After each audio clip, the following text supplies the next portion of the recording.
I think I'm ready there. Roger, it's yours. Okay, thank you, Ellen.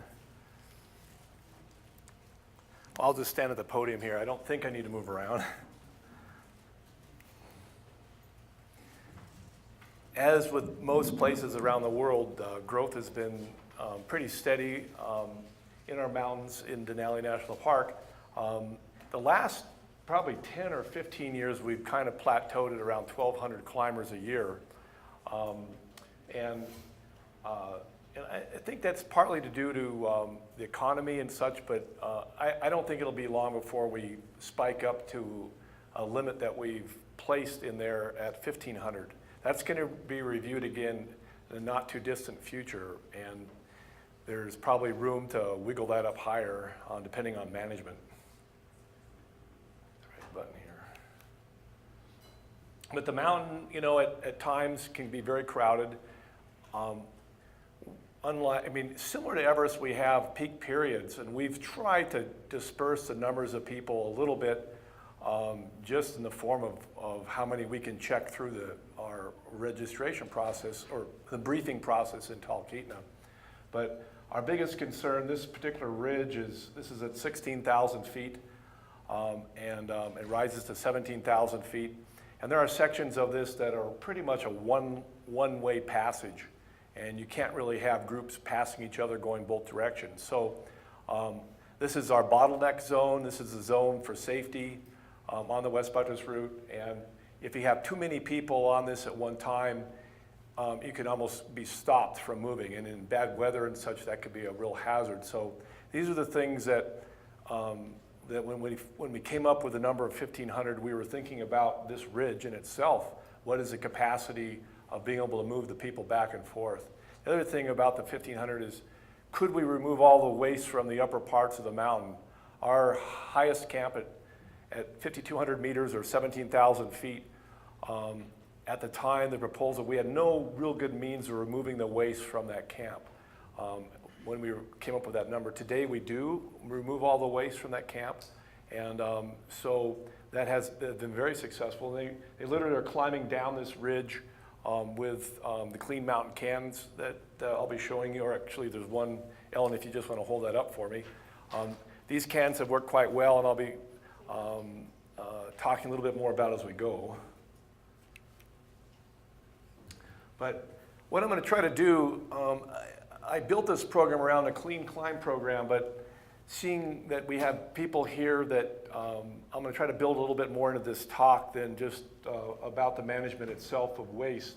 But we had very few climbers on Denali in the 50s and 60s. Like a lot of mountains around the planet, weren't many people climbing. We just had a handful of folks, less than 50 a year in the 50s.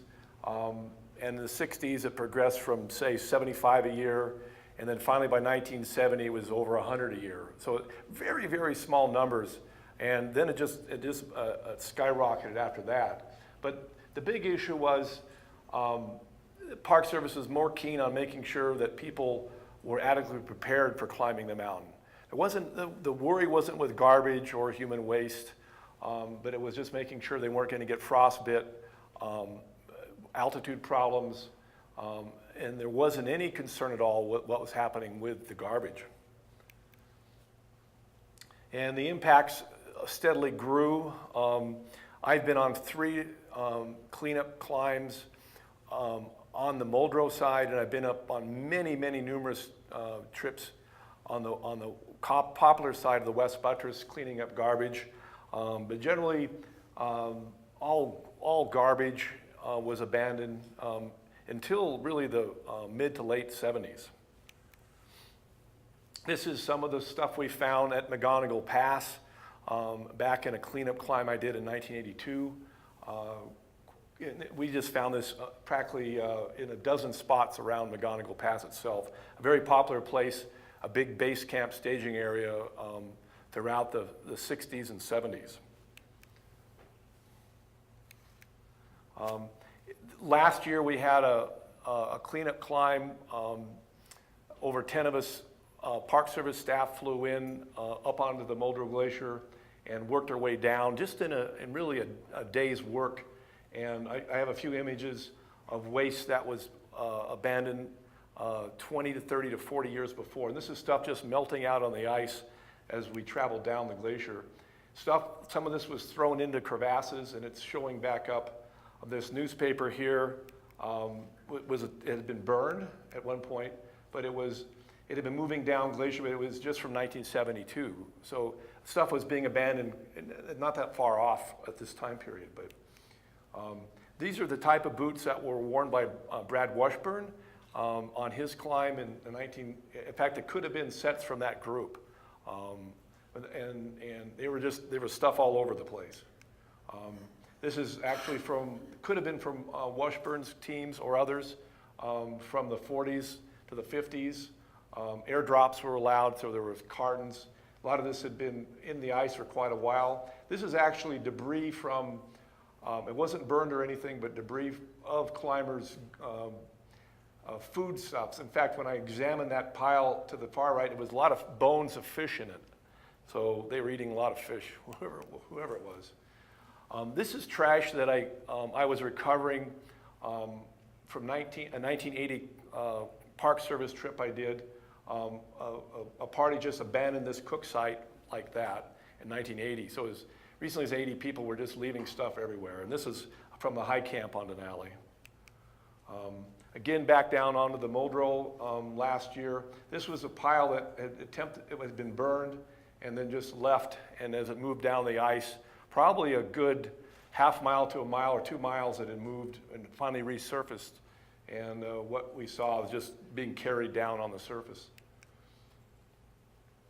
Again, these are items we discovered on my earliest cleanup climbs in the mid-70s. People attempted to burn garbage and they would just leave it. You would just dig a hole, dump all your stuff in there, dump the rest of your fuel, light a match, and walk away. Practically every rock at the high camp, at 17,000 feet, around the rocks, people would brace themselves and of course, do their thing. And these piles of poo, when we started working on those, would be 2 or 3 feet thick. And it would take us long times to chisel that stuff out. And so the grassroots efforts I was involved in the early cleanups on the mountain. And we attempted to try to figure out what was working best. And burning wasn't the solution for the snow environment. The ash from that alone would get into our meltwater later. And we decided early on that was a bad policy. We attempted doing it here and then would put it into our fuel cans and bring the garbage out that way. But just the residue alone wasn't a good idea. So I myself and others started helped with these cleanup climbs through the 70s and early 80s. At one point, on a cleanup that I was involved in 1976, every other spot we poked with our ice axe at the high camp, we came across garbage. And at one point, we uncovered a large parachute that had been used to drop supplies for a rescue. We filled up the entire parachute, about a half a meter high, of garbage that we'd found in a 2-day period at the high camp. This gentleman, Gary Grimm from the University of Oregon outdoors program in the early 70s, he was the first person to start the major cleanup campaign at that time period. And he came with us on our trip in 76, continuing on. This is last year's work out on the Muldrow Glacier with our park staff scouring the glacier as we moved down. And again, this is an area that's not climbed very often, but it was surprising how much stuff we did find.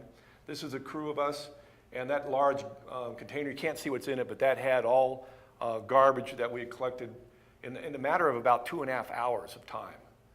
Picked up quite a lot. So jumping into the waste issues a bit here, the pit latrines was kind of the common method used for years and years. And then the Park Service, we all decided we needed to have a good way to, if you're just taking your dump around a snow camp, you didn't know what snow was clean or not clean. And so digging a hole was good. And we thought, well, it'll all get down and ground into the ice and you'll never see it again. Mike Losa will be talking about that right after myself. But our thought was for years and years that, you know, you put it in the glacier and it's not going to be our problem. In fact, it'll be thousands of years from now before it'll ever surface. It'll be, you know, at a period when, you know, maybe there won't even be, you know, who knows who will be around. Well, that's not the case we've come to discover. But in any case, we thought it was a great idea to dig big holes like this and then put a toilet over the holes and label it no trash in the toilets. These were fairly successful in our initial attempts at consolidating the human waste in the glacier environment. Unfortunately, it wasn't the best solution. The best solution is probably in a crevasse at this time period. A lot of these images are taking, what I did is I went into our PowerPoint programs for the past 15 years, maybe a little longer than that, and dug out actual images from our PowerPoints for this PowerPoint, because we've been, and I'll be talking about that as we progress here, but our program is high in education with our park. And so these images are literally taken out of old PowerPoints, and what we showed climbers. This is what we talked to climbers about back in about 2000, 2001, 2002, our established methods. And our methods then was to use essentially a plastic bag, and you'd have either a pit hole like that or use the latrines as you traveled. We also got creative, and we thought this was the best thing going for about 2 years until we realized the management was impossible. But we had an incredibly tough toilet that our staff built around 1999, and it had this hard plastic toilet seat that man, you couldn't even chop it. It was hard plastic you'd sit on with a box lined in a plastic bag that you would crap into. This is at our 5,000 meter camp, and then you would. Well, what we didn't realize the difficulty was moving this box of Jell-O, essentially that weighed several hundred pounds, down to a very small crevasse, and trying to get it into that hole in the ice. That ended up being the job of the Rangers, but it wasn't a very good job, and we didn't have any way to clean up if we spilled waste on us. So this lasted about 2 seasons, and we abandoned this concept. But and then it would, if we weren't around, it would fill up within a week, and it would top over, and it was abandoned then. So it was a neat toilet, but it was a disaster. And so through the mid-'80s, you know, we wanted to get people to crevasse the waste, and plastic bags. We handed out very heavy, stiff plastic bags. We figured, well, you know, if you're going to convince anybody to move this waste, it needs to be, you know, a high milliliter size, and so that nobody gets contaminated. The bag can't break. Well, those bags are going to last forever once they even poke out on the surface of the glacier from some point on. But it was tough to initially get people to. I remember this in the 80s when I'd be visiting with groups from all over, including Americans, is, well, we're not going to be moving our waste anywhere. And but eventually everybody started using the bags, and they were transporting those to the crevasses. And sure enough, by the mid-'80s, everybody was in compliance. Once you got a few people doing it, it seemed to follow course. But as we listened to Ben, the leave no trace methods started taking hold by the late 80s, of a practice of leaving nothing on the mountain. And you know, there was a lot more conscientious people arriving in the climbing scene. And our education efforts have always been there since I started working. And we started with a mountaineering booklet that has expanded through the years. I've had some of these here. These are now outdated. We don't do books anymore. We're all online, non-paper. But we do put out our information in many languages on the internet. You can go on our park's website and catch all kinds of great stuff. But we have very detailed information about climbing Denali, safety concerns, the rate of ascent that we recommend.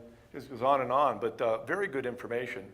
I did have a flyer today that I had available that it's out front on a good way to consolidate your actual garbage, to reduce it before you go into the mountain, so you don't have so much to bring out.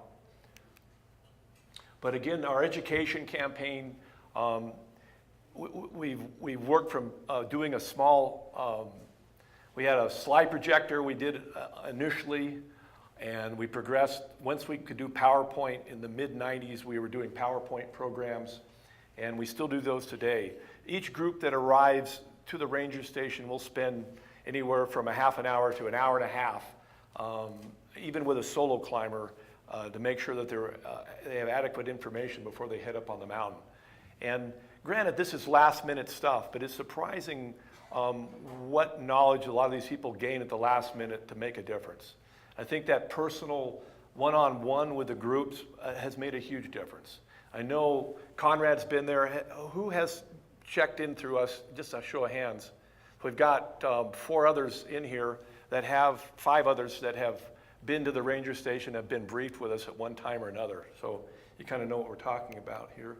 But I think without having rangers out there and volunteers, we wouldn't be able to make this thing work.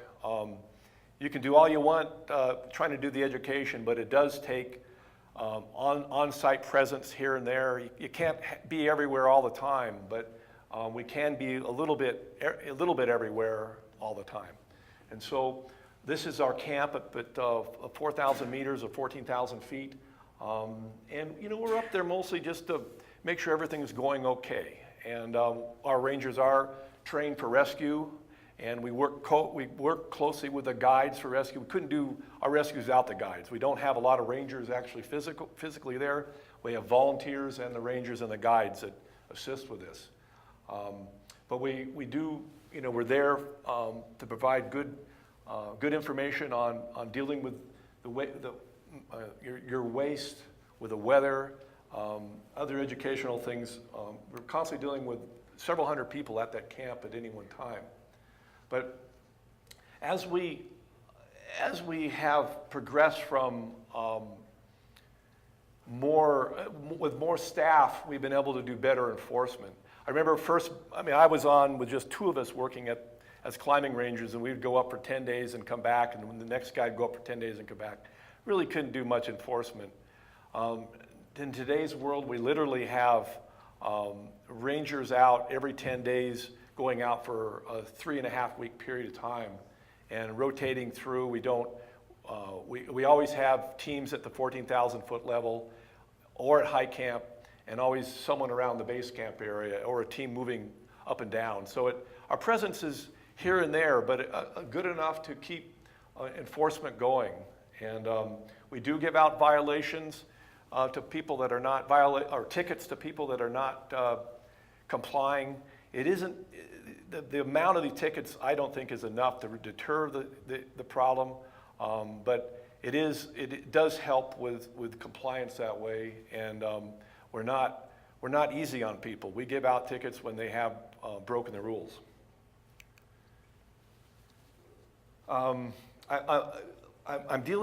jumped into this a little bit because our whole thing is based, if you have rescues and you have issues with waste, abandoned gear, and the whole thing that we stress very hard is that teams are self-sufficient. We want every group departing for the mountain to be self-sufficient, a team that can handle everything on their own.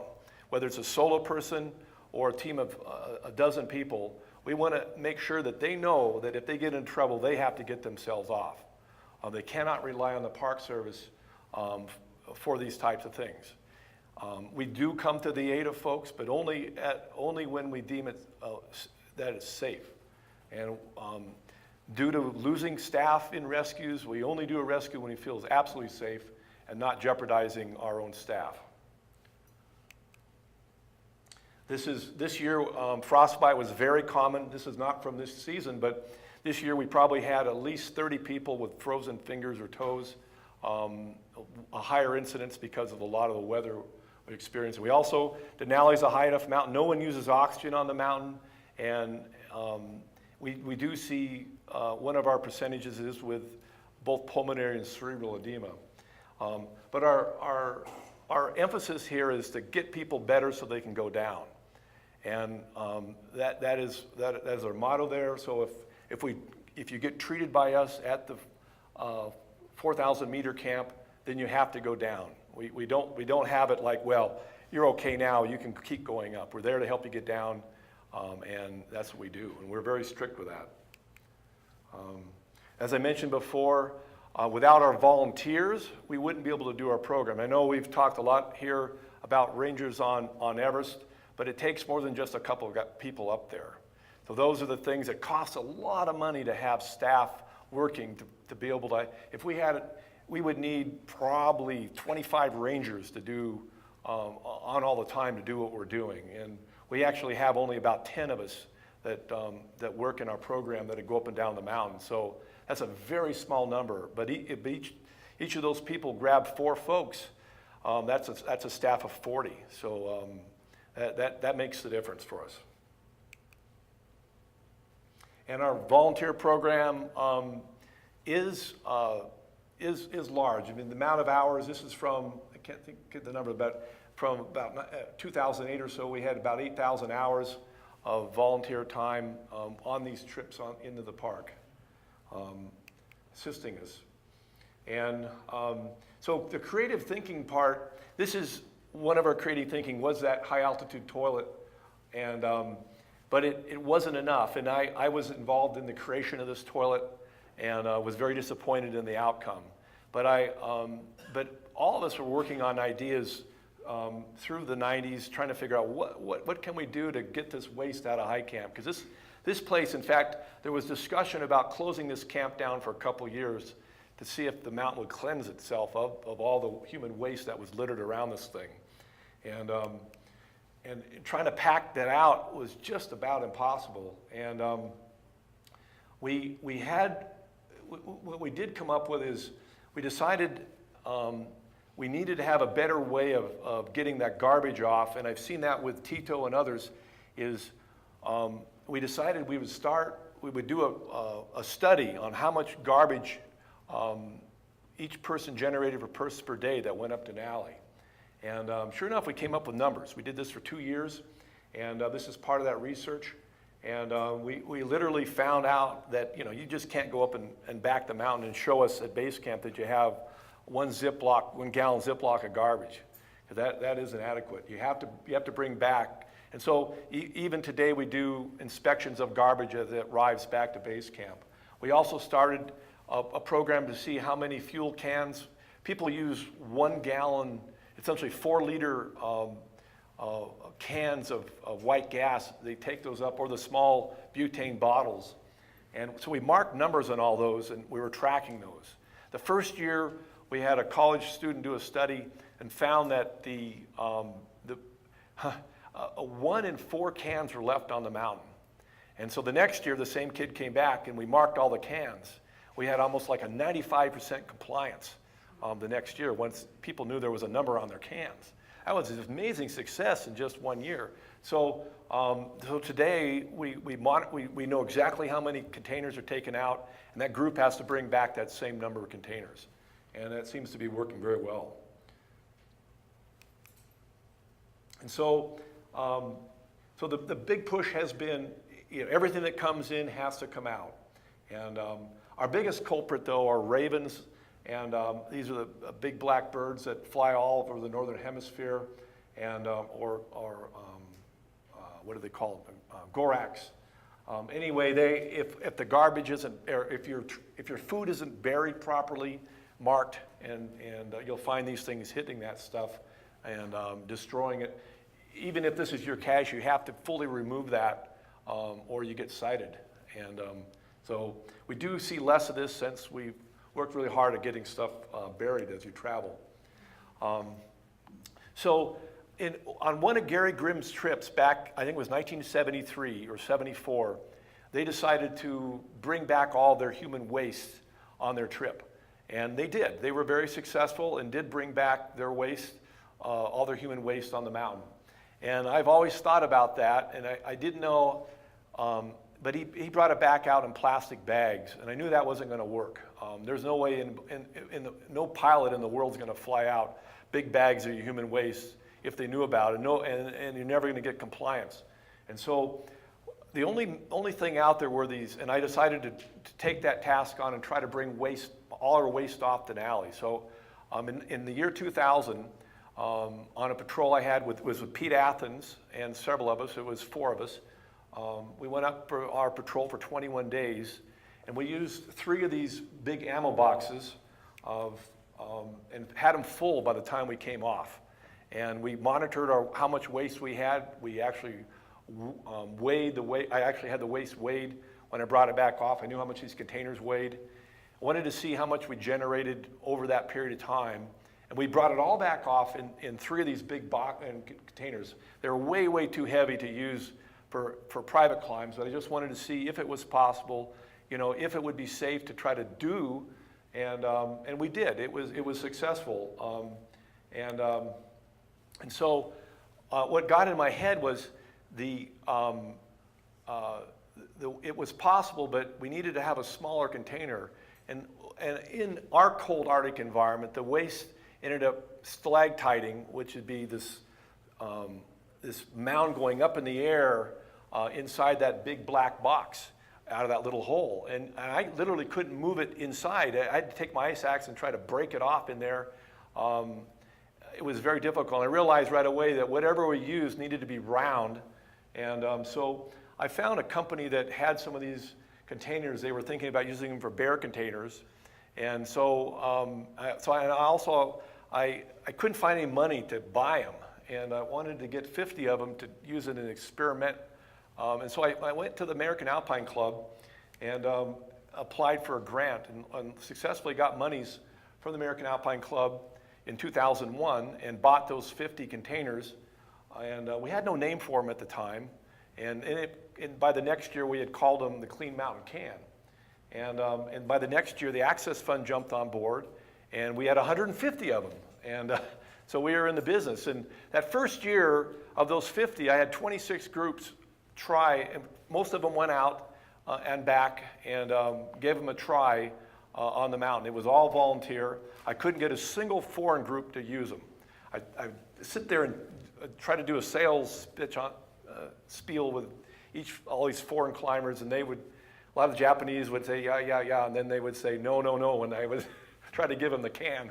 So I knew it was going to be a tough sell to try to get people to bring back their human waste. But I did get 26 groups to actually do it, and some of our staff. I know that probably 2/3 of our staff weren't interested in bringing out their waste in 2001. But the best convincing thing is to get people to try it and see how hard it was. So I forget, what was the year, John, that we did the climb on Silver Throne? In 2. So 2002, we had a remote trip up Mount Silver Throne, and I said, well, okay, we're gonna bring all of our waste off of that climb. And so we flew in and pretty much had 1 or 2 of these cans per person. They were the gray toilets at the time. And boy, after that trip, we all came down and skied out to the highway. It was a 10-day trip or so. And we used the cans, and it was a complete sell for our staff. They realized that, hey, this wasn't that hard to do. We brought all our waste out from a remote area of the park, left nothing there. We were all proud of that, and that was a complete sell for our staff. I knew once we got going with that, we could probably start pressing ahead with other people. And so that same year, we put all those 150 cans we put up at our 14,000-foot camp. This was one of our rangers giving a spiel up there to get the climbers to take them up to high camp. And then they would leave them back at the 14,000-foot camp, and we'd fly them out from there. And sure enough, we had a lot of people taking him up to high camp to use. And I was really kind of surprised to see, because it's that climb from high camp, from the 14,000-foot level up to high camp, it's one of the tougher parts of the mountain climb. And to have them bring these containers back, I was pretty amazed that these guys were doing it. And this is packing it up. And so we've progressed today to where this is the standard norm, where you have to have the Clean Mountain can with you, and you bring them back all the way back down. It progressed slowly from volunteerism to realizing that we had a very high compliance by 2004, almost everyone was using the Clean Mountain can. And then a couple years later, it went into regulation. I'm not quite sure what year it was, but, and we established that with the backcountry we were very fortunate to have this can project coming on the same time Paul was working with the backcountry management plan, because we could incorporate that. If we'd been a few years behind that, we wouldn't have been able to incorporate any of that into the backcountry management plan. So it was, in some ways, it was just by accident that it was happening that way. You got a question? Yeah. I used one of your cans in 2002, and it went from a raw idea for us, and then when we came back in, other climbers were saying, did it really work? Was it good? I said, yeah, it's better than the old systems. And I saw people switch from not even knowing what it was to not believing it to believing it in a very short period of time. So. It is amazing. I've seen the same thing. And it was even that first year in 2000 when we took those big black ammo boxes up, our crew came back and they said, this was no big deal. It's absolutely no big deal. And it was like the talk we had yesterday with the river people. I mean, once you have the means to do it and have a safe way to do it, then it's all possible. But it does take champions. It does take people out there that are willing to make that happen. And you know, part of this program, I have to give full credit, is our mountain guides. You know, our guiding program there is different than a lot of places in the world. We only let so many companies work on Denali, and it's very, very strict on the policy that they have there. And part of it is they're going to be following our regulations very, very closely, and they are some of the cleanest groups, you know, in the mountains are our guide companies. They don't want to lose their permit, so they're super clean. They follow everything. They bring all their waste, a lot of their waste back down or crevasse it, do the proper stuff with it. And so that has been a huge success for us to have the guides in complete compliance. And that's where I see in other places that, you know, hearing the talks with the UIAGM is, my thought is if all the guides in the world were certified to the extent that if they broke the rules, they'd lose their license. You know, they wouldn't be a UIGM guide anymore if they weren't in compliance in a place. You could have it on Everest, on Kilimanjaro, anywhere where if you were an official UIGM guide and you didn't follow the park's policy, then you could be in jeopardy of your, you know, of your certificate. So I think that's something that you could look at as a future idea out there. Also, one of our big compliance things is, were the air operators going to fly all this waste off? And luckily, we had one pilot in town. It was Jay Hudson, that was a champion for us on this whole thing. He said, from day one, I'll fly your waste off.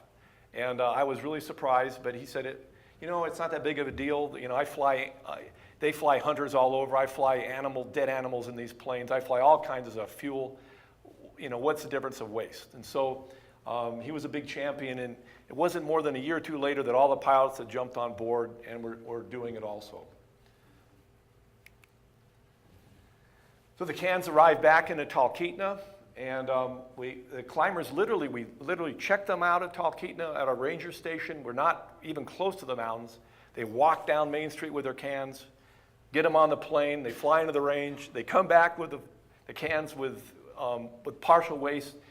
We are allowed to crevasse the waste in certain places on the mountains, but quite a few of the cans they're full of waste.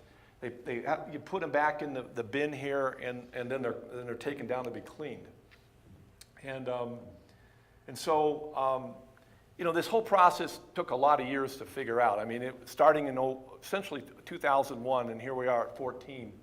But I felt there were other ways that we could be working with this waste, and Mike will be talking a little bit about our carbon print and whether it's practical to be moving waste off the mountain like this, or should we be moving? We're only moving about a quarter. Well, I guess it's about a quarter of our waste off the mountains right now. A lot of it is crevassed with biodegradable bags that are lined into the CMC. Let me just grab the can here.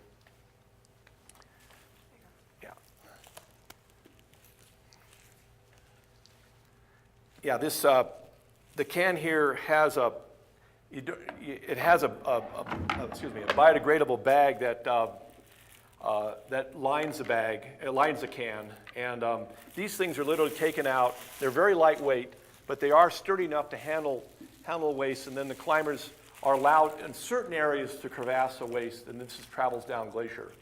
In research that I've done at my home, these bags do break down over about a year's period once they're exposed to moisture and the right components. These bags are not oil-based products, but they are just a lot of other stuff.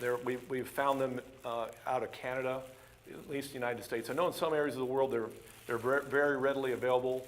Unfortunately, in North America, it's very hard to find a true biodegradable bag that's sturdy, that actually works. But this is one that is. And I have a box of these in the back that people are welcome to take one home to see what they're like. But I feel that we could be doing more than just having it crevassed in the glacier. And so one of my concerns is, what if we did bring all of our waste off? That would be a lot of waste. How would we manage that rather than having it picked up, trucked 70 miles, put into a septic system or a septic truck that is eventually taken to a system in Anchorage, and then there is some of this content that gets out into our local waterways from even that system in Anchorage. And I'll just finish with a couple. I'm jumping ahead to my next couple images, but as you can see there, the younger generations, and this is quite interesting for me because I'll have to say I'm in the older generation now, having worked in this over 40 years of trying to clean up in the mountains. The young people today coming on, I've talked to quite a few younger guides in Talkeetna, and they know nothing other than the Clean Mountain can. And there was a talk about not using the Clean Mountain can anymore, and they were like, what? We have to. And that's really encouraging to hear the fact that those younger guides, women and young men, are totally sold on getting all the waste off. And I believe a lot in the younger generations, and I think I see the future out there as being a lot cleaner than it is today. And and I see a lot of younger people that have come to this conference. It was a big push to get students here, and we do have you. We do have you here, and it's just wonderful. And you're the folks that'll be, bringing on this message and making the changes, down the line from here. And worldwide acceptance is slow, but I have seen that. It's like those groups, like the Japanese group that I tried to convince to take the Clean Mountain can now. I had a Japanese woman talk to me, pull me aside in about 2008. She said, I wasn't convinced at all that this Clean Mountain can would work, but she hadn't been on Denali before, but when she'd come back, she said, this whole program works so well. This Clean Mountain can works so well. She just couldn't believe it. She climbed all over the world and said this is one of the cleanest mountains she'd ever been on. And that wouldn't have been the case if she had come 20 years before. And so, it takes education. I think Denali has been somewhat of a leader with a lot of international people seeing our program, what can work. It is possible to hike off a very steep, rugged ridge, carrying your waste from a week back down to a lower elevation. It is totally doable, and and climbers are strong, and that's one thing about us. If you get up there, you definitely are strong enough to get back down, and generally you're a little lighter coming back, and so there's no reason that you can't carry. If you're essentially your human waste is about 1/5 of the total weight of the food and the fuel that you used, and so it isn't that the burden that you think it might be. And so this slide that I end with is what we start with our PowerPoint program that we give in Talkeetna to each climbing group today. And I end with this one to lead us to the next phase. And so when we came off, I have to backtrack. So yeah, when we came off Denali in 2000, I'll jump in here.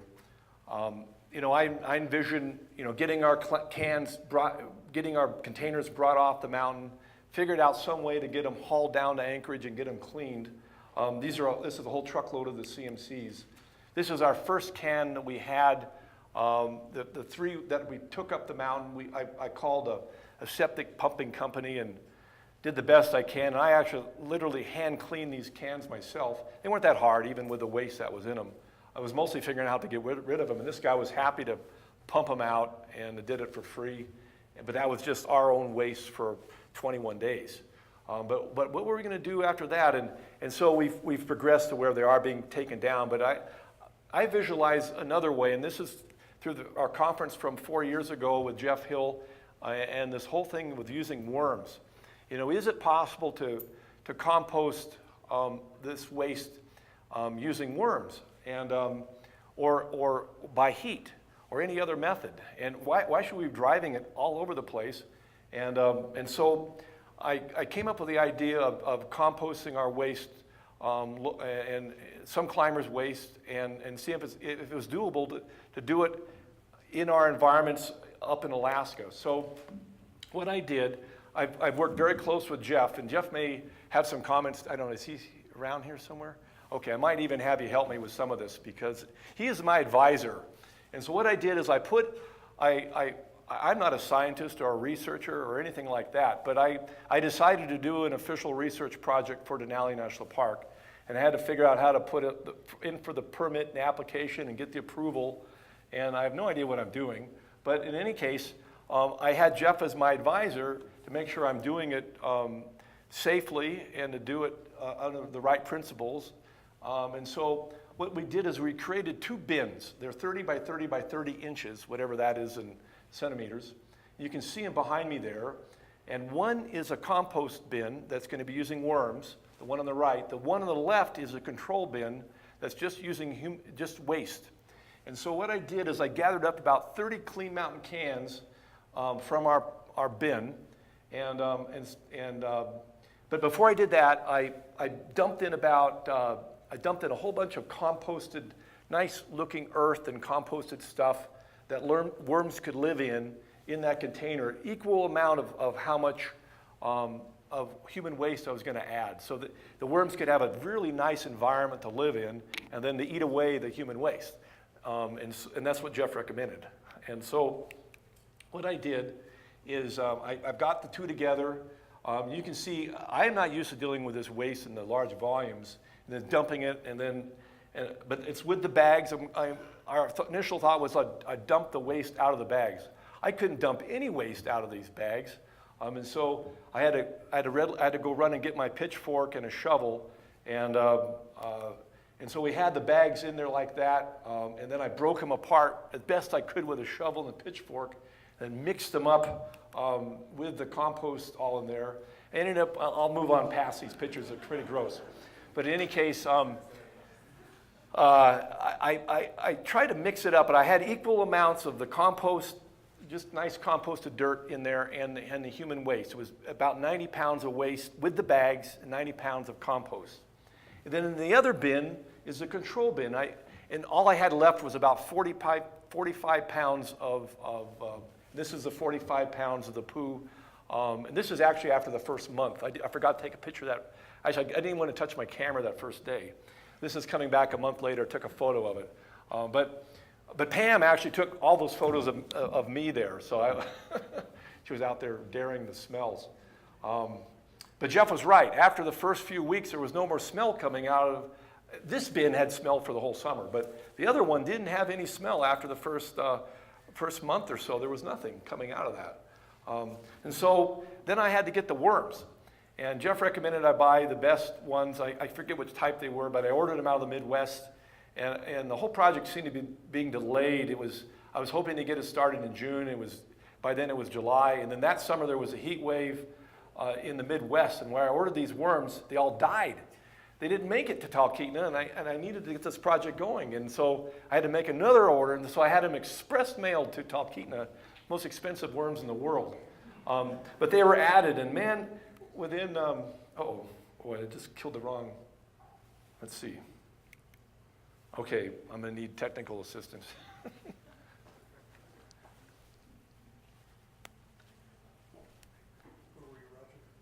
That's good enough. The first one, yeah.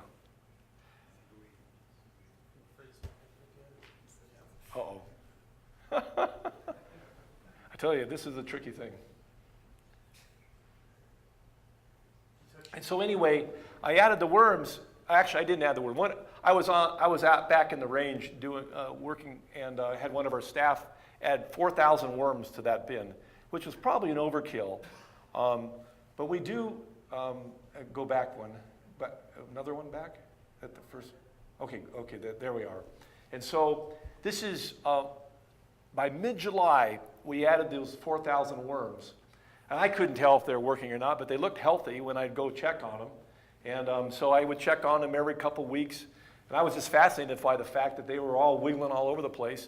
And I would take that pile and move it over, and they were just full of them. I mean, they're having a heyday in there. And so I had no idea what I was doing, other than I'd call Jeff or email him and say, well, they look good, and Jeff would give me some more advice. Make sure they're moist enough, don't let them dry out, and all these different things. And so and occasionally I would add extra scrap paper. It seemed like it was getting too moist. But literally, they were just doing the fine on their own with no help. And this is about a month into it. I would poke around with a pitchfork and look at everything there going on. And theoretically, this compost would be just composting from the heat. But our little town of Talkeetna, we're at latitude 62, and we really it doesn't get hot enough there to really do compost. I mean, that is, especially to compost human waste, that's a complete joke. Our summer's average temperature is 55 degrees Fahrenheit. We might get days in the 70s, but it'll never warm up in a bin like this to compost anything. And that's why I wanted to do it. And I did it also above the ground, where we are, this whole thing will freeze in the winter very quickly. But I wanted to do it so that someone from a remote area in the world, where all of you are from, can follow this project, copy this, and you'd be able to do it in a remote place up on a high mountain area, because our latitude 62 is probably like any alpine area on the planet. And if you could follow this, it just might work. Anyway, added the worms, and then by mid-October, things were frozen like a rock in that bin.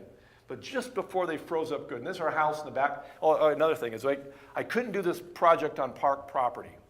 I was told explicitly that you will not do anything like this on park. So it always seems like I run into it. That's the problem with the Park Service. It has a lot of laws and rules, and you pretty much have to go beyond the bounds to make it happen. So I did on my own property, over my leach field, so that I knew it was totally safe to do a composting thing there. And I put electric fence around it to keep, because the bears like to get into things. Now, you don't find bears in most places, but I did put electric fence up, and that thing does bite you. I backed into it a few times. And but it'd keep out anybody, even people. I wouldn't want to try to crawl through that. That would hurt. But here I am taking the very first samples. This is actually after the first 3 months is all I had that first year. And literally, we had about 90% destruction in 3 months. Those worms had really, or from what Jeff said, it was probably a 90% destruction. Everything looked very, very good, very promising for the next year for almost complete destruction. And so I proceeded along the whole next year. Well, when I uncovered the bin in late May is when I got going again the next year. That would be 2013. The worms were dead. Everything was dead in that bin. And I waited and waited to see if there was a way that they might have made, and they didn't. And so I do our own worms from our own garden, and so I grabbed a bunch of those and I didn't order any more. I wanted to use our local ones, which we do have local worms, and see if I can get those. And sure enough, they got active in the thing and progressed to this year. And so I did the whole process again, took the samples out in October of 13, and I had 99.9% destruction of all E. coli, fecal coliform. Essentially, like Jeff said, you have complete destruction of anything you're worried about. I said, well, I don't like that, whatever that small percentage is left. Well, it's only 2 parts per million or whatever that is. And I said, I want 100% destruction. Well, Jeff sent me 2 papers that had been done around the world on 100% destruction. I want 100% destruction. I don't want any pathogens left. And so this had been approximately, I figured it had been 10 months of actual time that the worms and composting had taken effect. And so he said, well, you use, in these papers, I read them very thoroughly, and you use urea, You can just buy this. This is generally used at garden places. And use urea and use ash. So I used wood ash, and either 1 or 2%. I decided to go the 2%, and so I actually had to figure out what percentage, what I had in there of weight versus the weight of this container. And so here's a picture of the urea. This is of this spring in May this year. And you can see a little speckled dot, that's urea. Then I mixed it all in, that's a mixed in urea, speckles, and wood ash. And so, and that was May 8th. And I was sweating it out because I wanted to, and it said you needed to have 2 months optimum time for the urea and ash to kill. And this research is not 100% compliance with the US yet, but it has been done in other places in the world. I wanted compliance, I wanted to make sure all the pathogens were dead, at least in the experiment. So on July 8th, I took 3 samples out. Let's see. Oop. Oh, we better go back. Huh. That's what I had. No, so I took 3 samples out and sent them in on July 8th. Just barely got the results back for this conference. But I essentially had 100%, it did have 100% destruction of all pathogens in those 2 months, the final 2 months. So in a 12-month period of time, a 12-month working period of time over 3 seasons, in our latitude north of 62, above ground, no insulated container, totally open to the elements, I was able to take 90 pounds of climber's waste. And so essentially taking that, and this is the final outcome here, just taken a week and a half ago, that's my compost. Jeff said I should bring some here. I said, maybe I don't want to bring it here, but it looks just like beautiful stuff you'd buy at a garden store to use in your garden. And I was pretty amazed. And so this little study I'm going to be writing up I have to write it up because it's a research project for Denali. But it is something that I'd be happy to visit with people on. And Jeff is an absolute expert on this, but as far as doing it, it's totally doable. And I think someday that if we wanted to bring all of our waste off Denali and have it treated this way, we could have it done locally, not moved anywhere. And you can see all those those biodegradable bags, they don't exist. They were gone after potentially years period of time. So pretty amazing. So there's one other bin that I've neglected to talk about, and that's the control bin. And so what happened to that waste after that same amount of time, after 3 seasons? Okay, so this is okay, there's my samples. Forgot about those. Those are the ones I sent off to the labs in Oklahoma. They actually look like wonderful dirt there. And okay, so there's that control bin picture that we had when I first got going. And this is a picture of it, the same pile here taken just a couple weeks ago. And and John Leffel was at my house looking at this in early June. And essentially, when we poked it around, I've had the lid off this and let rain on there. There's been flies in there. We still found raw waste there after essentially 3 seasons. We lifted it up and moved it around with a pitchfork, and there was raw. It was still there. It hadn't destructed. I was shocked to actually see that, because I was going to try to get some samples out of that and send to the lab. And essentially, if you can smell it or see it, it's still raw waste. I mean, there's no doubt in your mind. And so I look at this as being a very successful project in my mind at a latitude north that's equivalent to probably the alpine areas of the world. So, and that's all I have for my presentation. Thank you.